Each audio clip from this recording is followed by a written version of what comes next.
Oye, estás con motivo de la Semana Internacional COFEPRIS, en específico esta octava conferencia panamericana para la armonización de la reglamentación farmacéutica. Platícanos qué significa este nombre tan largo Sí, y claro. qué conjunta, qué industrias, quiénes participan. Claro, muchas gracias. Pues mira, realmente México está de fiesta porque somos sede hoy de la reunión más importante a nivel panamericano en materia pues, de regulación farmacéutica. Aquí están reunidos durante estos 3 días todas las autoridades de regulación de medicamentos del continente, de todas las Américas.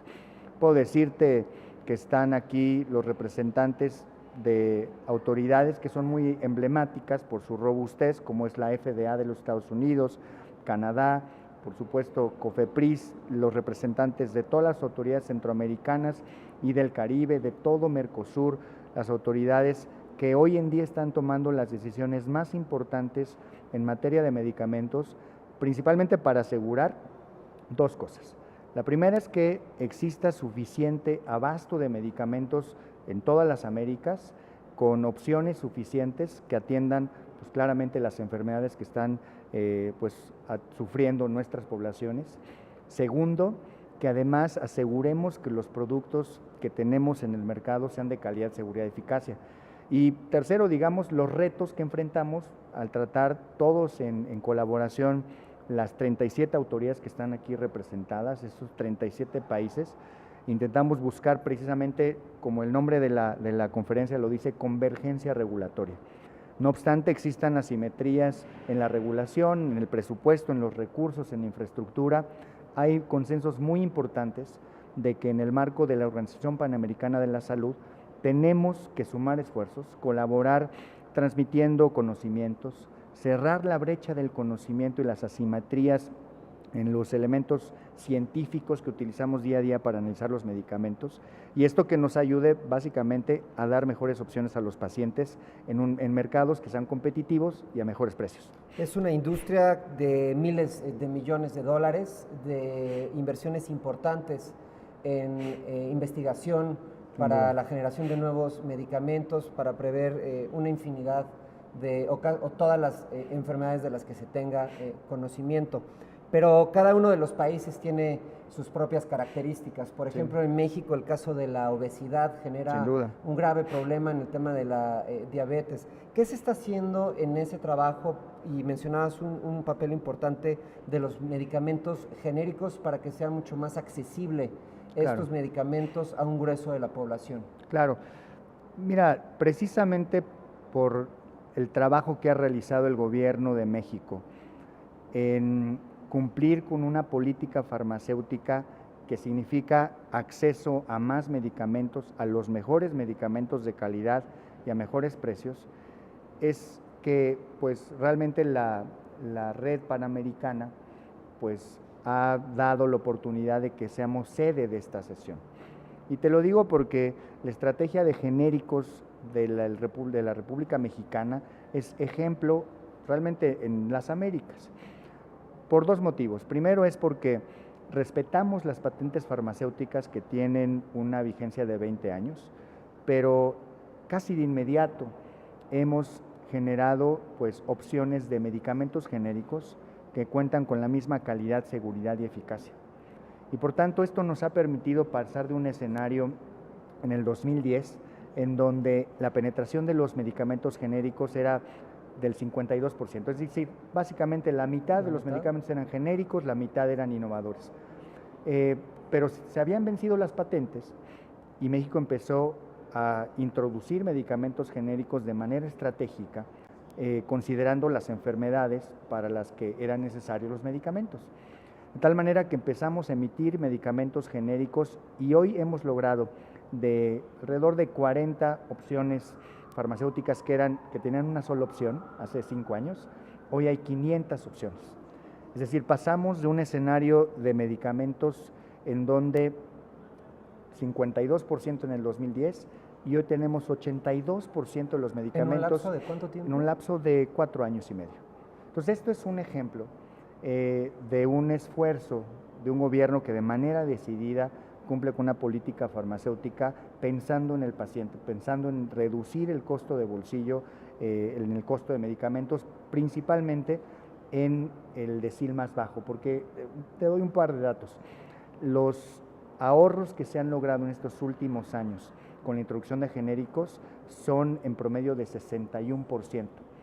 Es decir, hay medicamentos que hace un año, ¿no? Haciendo un ejemplo, hace 5 años costaban 1,000 pesos y hoy cuestan 400 pesos. Y en esa misma proporción promedio es que se han venido reduciendo los precios, en donde además el decil más pobre o el decil más bajo es precisamente quien se ha beneficiado de estos beneficios. O sea, un impacto real en el bolsillo de los mexicanos o de los pacientes. Sin duda, y el impacto real tiene que ver principalmente con que haya existencias, haya abasto suficiente de medicamentos que sean los necesarios para atender la problemática pues, de enfermedades que cruzan nuestro país. Hablabas de obesidad. Precisamente en la estrategia de liberación de genéricos se considera el mandato que nos ha dado el presidente de la República, el presidente Enrique Peña Nieto, para focalizar la política farmacéutica hacia las soluciones que tienen que ver con enfermedades crónico no transmisibles, la hipertensión, la diabetes, que pasa por prevención, pero también pasa por una parte en curación. De tal manera que la estrategia de genéricos estaba focalizada a poder emitir registros sanitarios de enfermedades que causan la muerte en el 71% de la población. Entonces, estos son datos importantes. Pasamos de un escenario de 52% de penetración a 82% de penetración. Pasamos de un escenario en donde los medicamentos eran mucho más caros, con una reducción en 5 años de 61% en precios, y además en donde ha permitido que los mexicanos gastemos menos en medicamentos porque el precio es más competitivo, pero también ayuda a la industria. La industria en los últimos 3 años ha reportado un crecimiento de casi 13 puntos porcentuales. Por tanto, pues realmente puedes ver como una política farmacéutica que tiene que ver con acceso a medicamentos es un ganar-ganar para la población, es un ganar-ganar para la industria y sin duda pues esto ayuda y colabora al desarrollo económico de nuestro país. Y precisamente sobre ese tema, y mencionabas una palabra que es clave, el abasto, que exista el medicamento, que esté en un país de una extensión territorial como la mexicana y de un grueso de población de arriba de los 100 millones. ¿Qué papel juega la industria privada, la IP, y cómo ustedes regulan, qué negociaciones llevan con ellos? Juega un papel preponderante. De hecho, quiero decirte que la comunicación estratégica entre el regulador y la industria es considerada una buena práctica regulatoria. Es decir, la comunicación fluida para poder entender los obstáculos o los retos que enfrenta la industria en la producción farmacéutica son temas de interés del regulador. De tal manera que de una manera sistemática en México hemos venido comunicándonos con la Cámara Nacional de la Industria Farmacéutica, las diversas asociaciones de industriales farmacéuticos, con el propósito de construir de manera conjunta pues un marco regulatorio que pueda tener un equilibrio muy adecuado entre el mandato de respetar y de proteger la salud de la población, asegurando que los productos sean de calidad, seguridad y eficacia, es decir, la base científica, pero también considerando que este trabajo de emisión de registros sanitarios tenga que ser confiable, transparente, predecible, que ayude también a que la industria pueda tomar decisiones de negocios y además que genere un perfil a nuestro país atractivo para la inversión en investigación y desarrollo farmacéutico. Y estos son precisamente los temas que se abordan en esta conferencia como buenas prácticas. Oye, y esto de la COFEPRIS de México por el mundo, por lo menos para la región panamericana. Y para México, ¿qué está retomando de esta 8ª conferencia? ¿Qué buenas prácticas, qué ejemplos o qué referentes hay en otros puntos o latitudes que México pueda replicar? Claro. Mira, el modelo de la Organización Panamericana de la Salud es verdaderamente muy inteligente y me refiero al modelo de las autoridades que han demostrado que tienen un nivel mayor de madurez o de robustez jurídica y estructural. La OPS les llama las agencias de referencia regional. Actualmente en todas las Américas hay 8 autoridades de referencia regional. que son Estados Unidos, Canadá, México, Cuba, Brasil, Colombia, Argentina y Chile. ¿Y qué saca a México de esta reunión en el marco de la OPS? Pues básicamente ser reconocido como una autoridad de referencia. Los países centroamericanos, los países con un nivel menor de robustez en su sistema regulatorio, confían en los registros mexicanos, confían en los análisis mexicanos, confían en el laboratorio de calidad de México, y esto verdaderamente pues es un gran valor para nuestro mercado, porque nos permite ser una plataforma de lanzamiento de medicamentos producidos en México que pueden alcanzar a algunos otros mercados. Segundo, también discutimos respecto de las mejores prácticas, y una de ellas tiene que ver con intercambiar información de manera rápida, pero me refiero a información técnica, científica. Quiero decirte que la industria farmacéutica es intensiva en inversión en investigación y desarrollo, y para eso se necesitan muchos recursos. Y estos recursos invertidos en conocimiento a veces tardan en llegar a las manos o a las mesas de las autoridades regulatorias, es decir, hay cierto tipo de brecha en el conocimiento, y por tanto estas reuniones nos ayudan a que esa brecha del conocimiento se reduzca. Aquí se habla de las mejores tecnologías, de los avances en la medicina, de los avances en las soluciones para la salud, y son, por supuesto, beneficios que trae para toda nuestra industria, para toda nuestra autoridad. Oye, y estás mencionando un tema que también le toca al tema de la diplomacia. En este tema hay países que son referentes en la investigación científica en materia de medicinal, como es Estados Unidos, como es Canadá y también como lo es Cuba. Con este restablecimiento que existe de relaciones entre Estados Unidos y Cuba, ¿es también benéfico en materia de salud? Sin duda, el fortalecimiento de las capacidades de las autoridades regulatorias siempre es en beneficio de que el mercado pues tenga productos seguros de calidad y eficacia. Y te voy a decir por qué.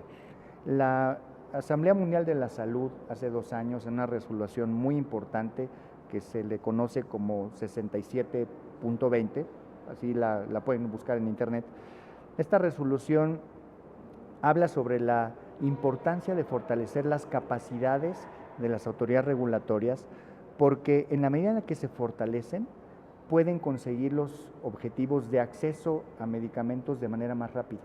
Pero dice algo más importante, dice que los elementos críticos de una autoridad es su personal científico. Pero tercero, en caso de que las autoridades no se fortalezcan y no tengan capacidades científicas ganadas, en lugar de ser un beneficio o digamos un apoyo al objetivo de acceso a medicamentos, pueden ser incluso el obstáculo. De tal manera que, por eso lo que mencionas, el fortalecimiento de las capacidades de la autoridad cubana, que de por sí es muy fuerte, así como el fortalecimiento de las autoridades en toda la región y por supuesto de COFEPRIS, siempre va a abonar para que podamos tener un mercado muy abastecido de medicamentos, siempre de seguridad, calidad y eficacia. Y ese es nuestro objetivo, por eso estamos aquí reunidos. Tenemos, como te decía, hablamos de nuevas tecnologías, hablamos de dispositivos médicos, hablamos de farmacovigilancia, hablamos de sustancias activas en un mundo globalizado que además en algún lugar del mundo se produce la sustancia activa, en otros se produce, en otros se hace la investigación y desarrollo, y estos son los retos del regulador que estamos platicando precisamente en esta conferencia. Bueno, comisionado, pues muchas felicidades por esta Semana Internacional de COFEPRIS que realizan aquí en las instalaciones de la Cancillería. Muchas gracias. Y pues enhorabuena por darnos a conocer todo lo que hacen en la COFEPRIS y cómo lo toman como referente importante y lo mucho que han crecido en estos últimos 4 años y sobre todo en beneficio de la población de nuestro país y que también lo tomen como referente en otras latitudes. Muchas gracias, René, por la oportunidad. Para nosotros es bien importante que además el ciudadano se sienta cerca de la COFEPRIS. En la medida en la que el ciudadano nos ayude a prevenir riesgos sanitarios, a que evite el mercado irregular, a que adopte medidas sanitarias incluso en el hogar, en el trabajo, Esto ayuda a prevenir riesgos sanitarios y para eso hay muchas recomendaciones que hemos generado en nuestras redes sociales y para cualquier pregunta de la ciudadanía tenemos un teléfono que está instalado 24 horas, 01800-033-5050. Puedes conocer sobre trámites, puedes hacer denuncias sanitarias y también tenemos un correo electrónico contactociudadano@cofepris.gov.mx y nos encantaría en verdad que la ciudadanía nos llamara, nos consultara porque pues estamos dedicados a la salud de la población y por eso queremos estar muy cercanos y muy transparentes con todos. Perfecto, comisionado, pues muchas gracias René, al contrario. Gracias por estar aquí en SR Televisión. Buenas noches. Muchas gracias.